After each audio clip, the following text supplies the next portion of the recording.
Euzu billahi mineşşeytanirracim. Bismillahirrahmanirrahim. Elhamdülillahi rabbil alamin ve salatu vesselamu ala rasulina Muhammed ve ala alihi ve ashabihi ecmaîn. Amma ba'd. Selamun aleyküm sayın cemaat. Allah-u Teala bu mübarek cuma gününde, mübarek akşamı gününde yapacak dualarımızla, yapacak senalarımızla, ibadetlerimizle en güzel şekilde kabul ve makbul etsin inşallah. Bugün bildiğimiz gibi yani Hicri 1445. yılının Muharrem ayının 10. günü, bu gün geliriz Aşure günü de baytamız. Aşure günü mübarek bir gündür. Asıl da Muharrem ayı mübarek bir aydır. Bu ayda Peygamberimiz sallallahu aleyhi ve sellem ziyadece oraza tuttu ve bizge oraza tutmak tavsiye ettiğidir. Ve hususan Aşure gününde oraza tutmakını tavsiye etti. Hatta bir vakitleri Ramazan ayında oraza farz olmaganda Müslümanlar için Peygamberimiz ve diğer Müslümanlar için Aşure gününde oraza tutmak farz idi. Boyun borcumuz idi. Daha sonra hadislerde buyurulğan üzere Ramazan ayında Medine'de oraza farz yapılandan son Aşure gününde serbest bırakıldı. İstesen tutarsın, istesen tutmaysın. Ama tutsan sahabı pek büyüktür elbet. Ve Peygamberimiz hatta hadislerin birinde buyurdu, dedi ki kim Aşure gününde oraza tutsa bundan evvel bir yıl içinde yapılan günahları bağışlanır inşallah. Ve Peygamberimiz buyurdu ki Muharrem ayında öyle bir gün var ki o günde Allah-u Teala bir kavmi bağışladı. Ve ben umut ettim ki bu günde eğer İnsanlar Allah'a yalvarsalar, tövbe etseler, bağışlap dileseler, istiğfar etseler, Allah-u Teala onların bu dualarını, bağışlap istemelerini, istiğfarlarını kabul eder. Ona göre sayılı cemaat-ı Müslümin Aşure günü büyük bir gündür. Onun hakkında etraflı şeklinde biz evvelki bazılarımızda laf etkeniydik, hatırlatayım. Sadece çok mühim vakalar olup geçti Peygamberler ayetlerinde ve kederli vakalar da oldu. Ne de olsa bu konunun böyle bereketli bir konu olan bilgenden son bizler elbette Aşure gününü orazalı geçirmeye ve ibadet edip geçirmeye tırışmak gerekmez. Bu bizler için bir fırsat. Böyle bir kırıştan sonra kıskadan hatırlattık Aşure günü hakkında. Geçemiz gene Peygamberimiz Muhammed Mustafa sallallahu aleyhi ve sellem'in siyerini, Peygamberimizin tercümeyalı yaşayışına. Geçkin vaazlarımızda Peygamberimizin bağlılığı ve gençliği hakkında ayttık. Nasıl etip yetişti Peygamberimiz sallallahu aleyhi ve sellem. Ve Peygamberimizin evlenmesi meselesine gelgeniydik. Kısaca onun hakkında birkaç söz ayttık. Şimdi bu meseleden devam edeyim ve Peygamberimizin evlenmesi meselesinin hakkında birkaç söz aytayım. İşte bildiğimiz gibi Peygamberimiz Hazreti Hatice'nin evlendi. Hatice bint Hüveylid kızı Hatice Mekke'de olan böyle soylu korantalarından birisinde dünyaya geldi. Evet. Ve artık 40 yaşlarına doğru geliyordu o vaktları. Biz aytkanımız vakitte Peygamberimizle tanışkanında. Ve onun elinde iki kere evlenmesi de olup geçti. Yani iki kere evlendi ve tul kaldı. Ve bazı rivayetlere göre 3 balası, bazı rivayetlere göre 4 balası var. Ve Hatice bin Hüveylid işte ticaretle uğraşmaya çalışıyordu. Ama o er kişi de bilirdi. Böyle ağır seferlerge, yolculuklarda ozu varıp gelmesi imkansız idi. Ve ona göre de o iş açtı adamlarını kıdıraydı. Kim ticaret ortaklığı yapsın, kim o emeğini verecek, o da parasını verecek idi. Ve böyle yapaydı ve böyle insanlardan biri Peygamberimiz Muhammed Mustafa sallallahu aleyhi ve sellem oldu. Hatice ona o paralarını işandırdı. Peygamberimiz sallallahu aleyhi ve sellem Şam'a varıp geldi. Alış satış yaptı, ticaret yaptı. Bazilganlıktan sonra kayıttı ve yüksek muvaffakiyetler kazandı. Yani beklenildiğinden daha ziyade para kazandı. Yani çünkü biz biliyoruz zaten bu zaten geçen seferi Peygamberimiz hem bağlılıktan öğreniydi ticaret işini, hem de zeka sahibiydi. Yani insanların en akıllı olanıydı o devirde. Elbet çünkü peygamberler en akıllı insanlar olan, zeka sahipleri, zeki insanlar olan ve ona göre de peygamberimiz en güzel şekilde bu işi becerdi ve Hazreti Hatice onu pek beğendi. Hem dışını, hem içini, hem zanaatını nasıl yapkanını, hem her vakit doğru sözlü olanını, her vakit böyle doğru iş alıp barganı, dürüst insan olganını her taraftan peygamberimizini beğendi ve ona evlilikini teklif etken edi. Birinci vakitte biraz çekindi. Niçin degindi? Çünkü peygamberimiz o vakit 25 yaşlarındaydı. Hatice anamız ise 40 yaşlarına yakınlaşkan idi, aytkanımız gibi. Ve biraz sakıngan idi. Sonra onun yanına onun dostu, kadın dostu kelgen idi ve laf etkendi, onun kederli olanı görgenden soradı. Sen niye için kederlenesin, niye için böyle alın var? Sual verin, cevap vermesin deyen gibi. Ve Hazreti Hatice anamız anlattı. Yani böyle bir insan var, onu beğendim, onunla evlenmeyi isterdim ama çekinemdim. Sen neden çekinesin dedi onun dostu. Sen dülber bir kadınsın, sen zengin bir kadınsın, soylu Kur'an'dan geliyorsun. Yani sen her taraftan ona layıksın. Yani elbette o senin kabul edecek, senin teklifini de genedi. Ve gerçekten de öyleydi. Hazreti Hatice anamız 40 yaşlarına geldiğine bakmadan, o kadar baba tapkanına bakmadan pek dülber bir kadınıydı. Ve onun evlenmek için birçok insan tırışaydı, teklif yollaydı ona evlenmek için. O ise Peygamberimiz sallallahu aleyhi ve sellem'in saylaganıydı ve hatta daha sonra Peygamberimizge aytkanı dair ve hadislerden belli olanı dair o işte peygamber gibi bir insan yani peygamber olacak bir kimsenin evlenmekini düşüneydi, yani hayal edeydi. İşte ona göre de evlenmek teklifini peygamberimizge yolladı, o dostunu.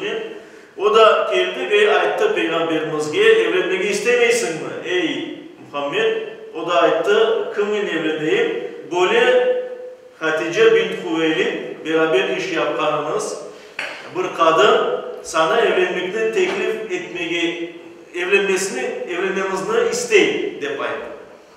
Ve Peygamberimiz sallallahu aleyhi ve sellem bunu kabul etti.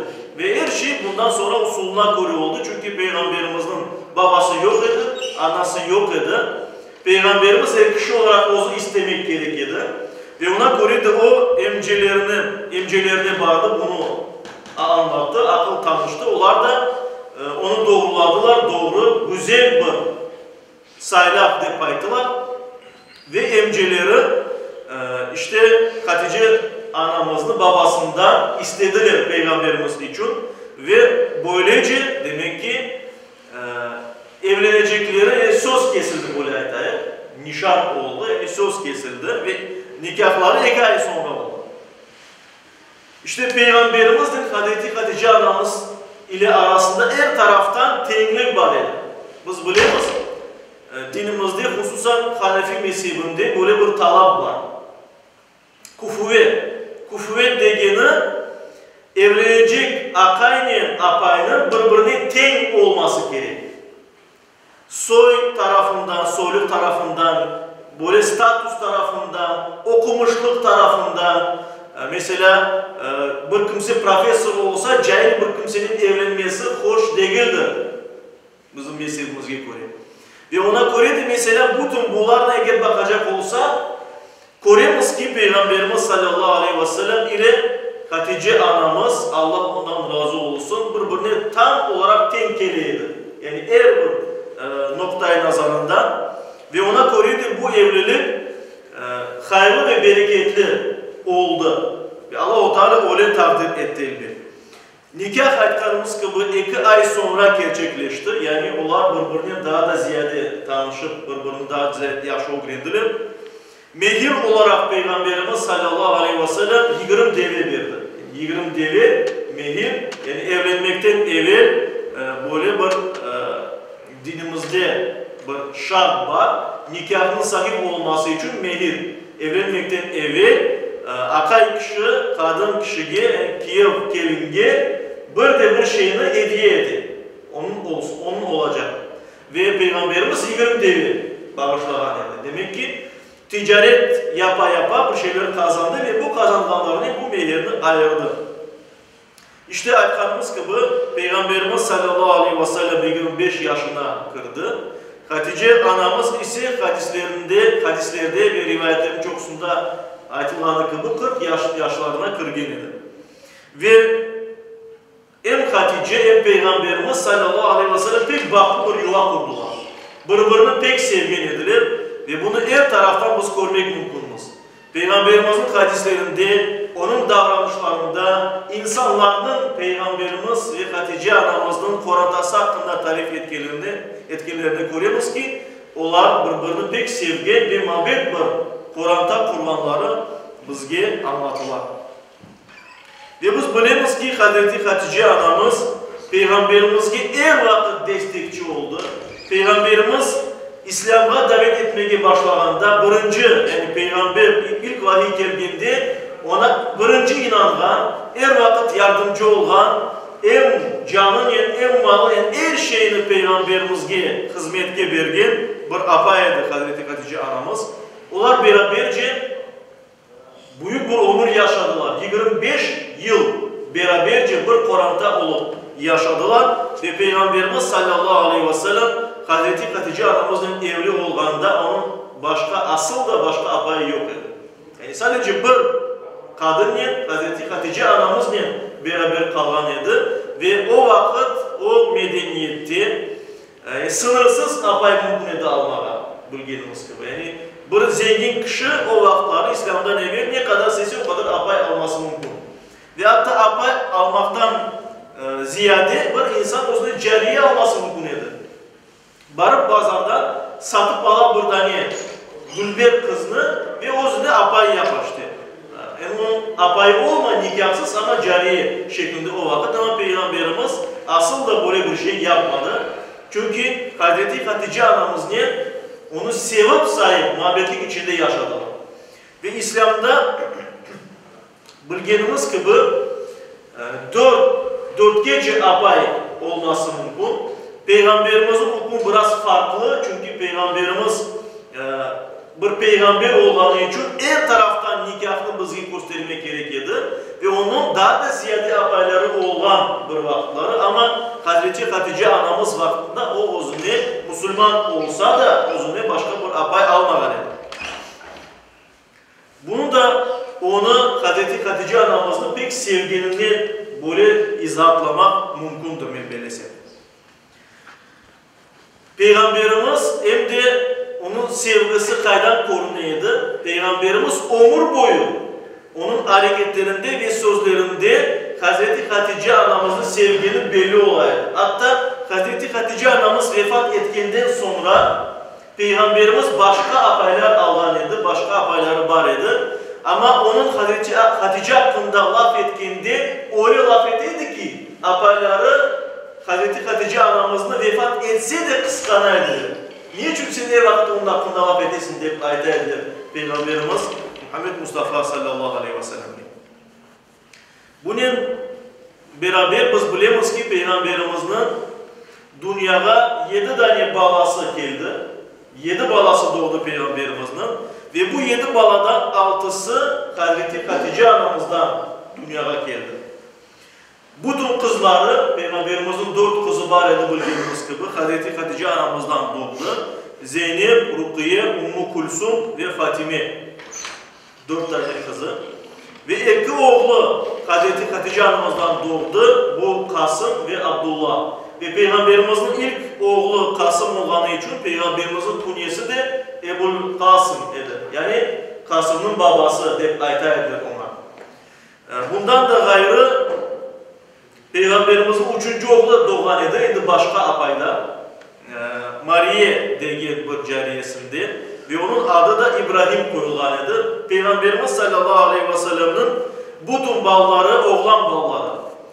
Daha kiçkene olganda vefat etken idiler.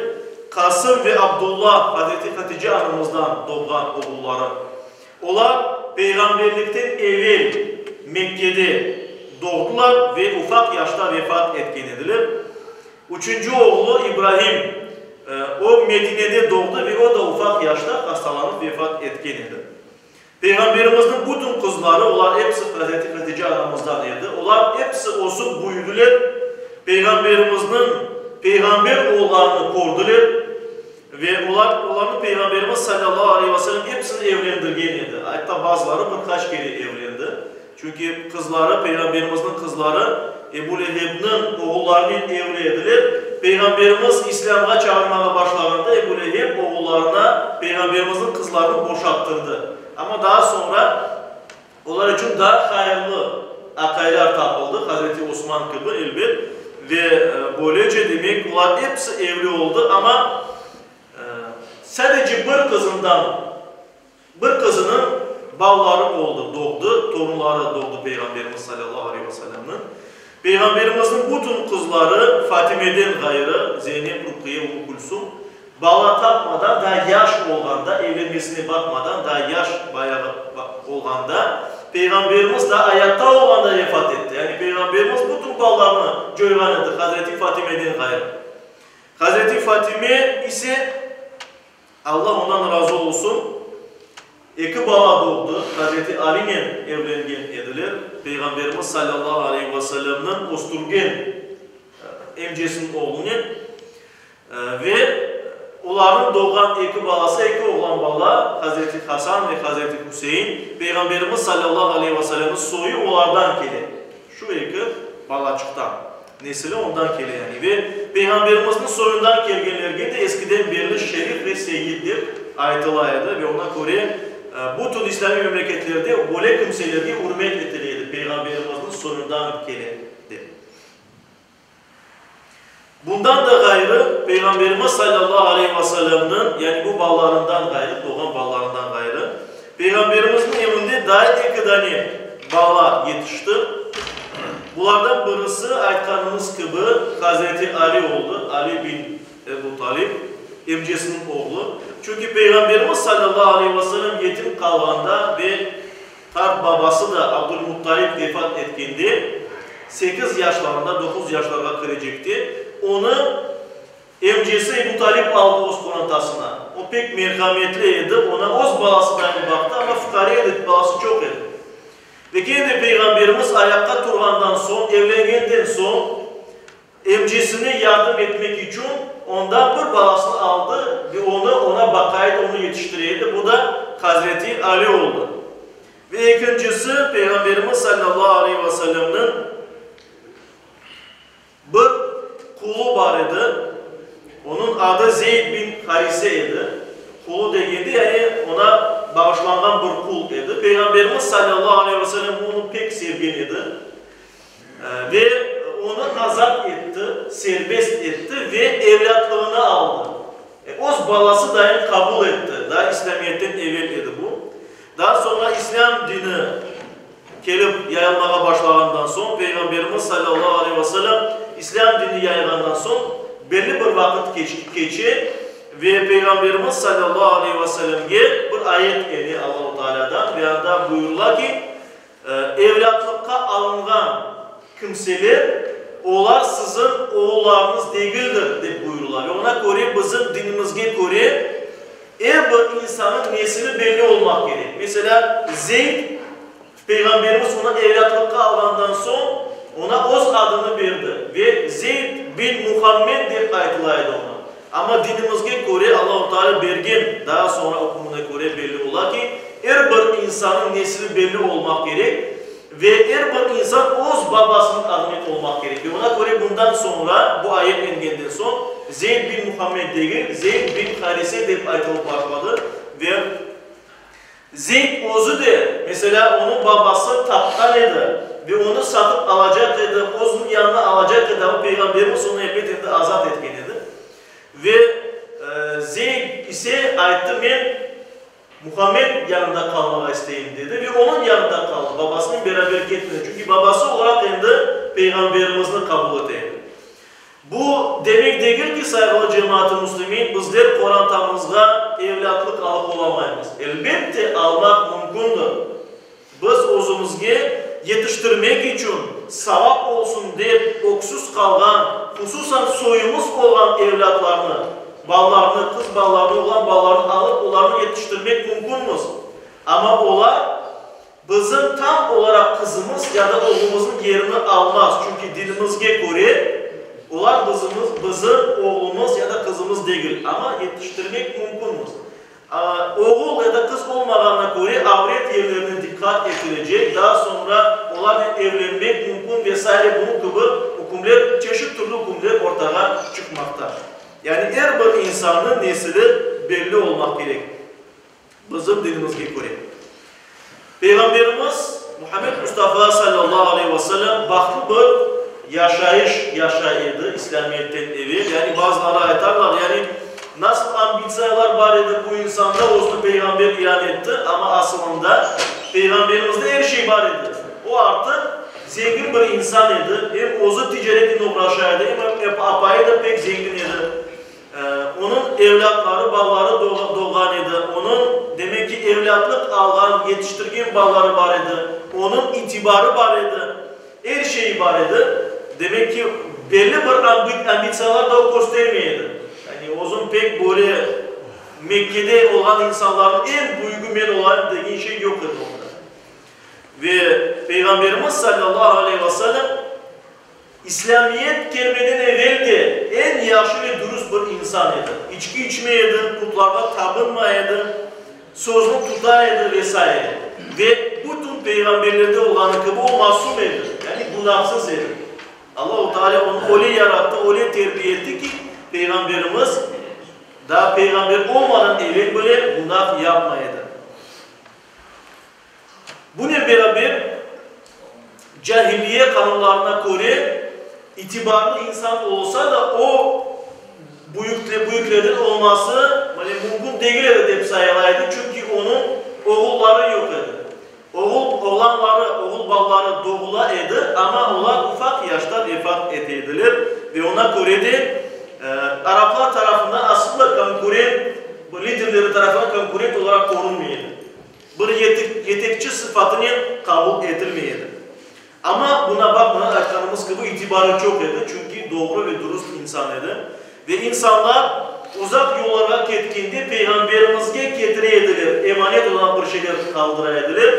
Ona göre peygamberimizge Muhammedul Emin, işançlı Muhammed diye kaydılaydı. Emanetçi olarak peygamberimizge herkes geli ona beriyedir. Ve hatta peygamberimiz İslam'a çağırmaya başladığında bile işte kaç yıl devamında Mekke'de insanlarını İslam dinine çağırmasına bakmadan ona karşı düşmanlık yapan insanlar böyle peygamberimize gelip bir şeyler emaneti kaldıra ve kete edilir. Ve peygamberimiz hicret esnasında koçup gittiğinde Hazreti Ebu Bekir'in beraber Medine şehrini Hazreti Ali'ye aytkan edi. Evinde böyle emanetler var. İnsanlar bana kaldırgan edi. Onların sahiplerini yetkiz deyip aytkan edi. İşte peygamberimizin böyle hürmetli bir insan olanı da neden belli olan? İslamiyet'ten evvel peygamberimiz tahminen 35 yaşlarında olduğunda Kureyş kabilesi Kabe'nin tamir işine girişkendir. Bilirsiniz o coğrafyada yani Mekke Medine topraklarında anda yağmurlar pek yağmaz. Çünkü anda sahralık yerler. Yağsa da az böyle bir şey olan çok aylar bir şey yapmaması mümkün. Ama bunun beraber kimerde öyle yağmur yağa ki sağanak yağa ki sel basması mümkün. Ve böyle vakalarda biz bilemiz hatta günümüzde de geldi yani sonki asırda da bunun fotoğrafyalarını görmek mümkün. Nasıl edip Kabe'nin etrafını Mekke'nin sel basar. İşte o vaktlarda da bir sel baskan edi. Kabe-i Şerife'nin duvarlarını harap etti. Yani böyle tamir edilecek Allah getirdi. Ve Kureyş kabilesi Kabe'nin onlar için mukaddes olan bir yerde bu camini tamir etmeye karara geldiler. Ve tamir ettiler. Herkes çalıştı. Böyle talaka yapanlar, herkes böyle işte bunu bitirmeye geldiğinde büyükleri arasında, Kureyş kabilesinin büyükleri arasında bir dava çıktı. Hacerul Esved, kara taş, biz bilgenimiz cennetten yeryüzüne kelgen, beyaz olup daha sonra insanların günahlarında kara tüsüne kelgen bir taş. Onu Kabe duvarına kim koyacak? Herkes onu yapmaya istedi çünkü en şerefli iş budur. Ve birbirinin elinde tanışacak edilir, cenk edecek edilir. Ben yapacağım degenden sonra cenk çıkmasın diye birisi teklif etti. Geliniz böyle yapayım. Yarın sabah birinci gelirse Kabe'nin yanına ondan sonra ne yapmak gerek? Onun aytkanını yerine getireyim. Herkes de razı oldu. Yaxşı böyle yapayım. Cenk çıkmasın aramızda. Ertesi gün sabah toplandılar bu kişiler. Şura etken, kenişken kişiler. Bakarlar kim birinci gelecek? Bakarlar ki en birinci ibadet için Peygamberimiz Muhammed Mustafa sallallahu aleyhi ve sellem kırıyor. O vakit Peygamber de geldi. Peygamberlikte daha tahminen 5 yıl var eder. Ve Peygamberimiz kırgeninden korgen insanlar bu Mekki yetekçileri, liderleri pek sevindiler. Çünkü onun hikmetli, doğru bir adam olarak bilirdiler. Ve dediler ey Muhammed buna böyle işimiz var. Kim taşını koysun? Ve Peygamberimiz sallallahu aleyhi ve sellem ama üstündeki olgan üst urbasını, ebasını çıkardı. Yerge serdi, dedi buna taşını koyunuz ve herkes, her bir kabilede, her bir lider tutsun bir kenarından bunu ve beraberce onu akdedeyim. Herkes razı oldu, hepsi böyle beraberce getirdiler, taş koyulacak yerge böyle götürdüler ve Peygamberimiz o mübarek kollarıyla o taşını alıp o yerine koydu ve herkes de bundan razı oldu. Bu da Peygamberimizin ne kadar itibarlı bir insan olduğunu bizlerge o vakitleri göstermekte. İşte inşallah gelecek vaazlarımızda artık İslam'ın kelimesi hakkında, ilk vahiy hakkında laf edeceğimiz. Yüce Rabbimiz her birimizge Peygamberimizin yolundan gitmeye, Peygamberimizin hayatından bunun için öğrenmeye nasip eylesin. Peygamberimiz gibi hareket etmek, Müslüman olarak yaşamak, Müslüman olarak son nefesini vermeye Yüce Rabbimiz her birimizge yakınlarımızla beraber nasip etsin. Amin.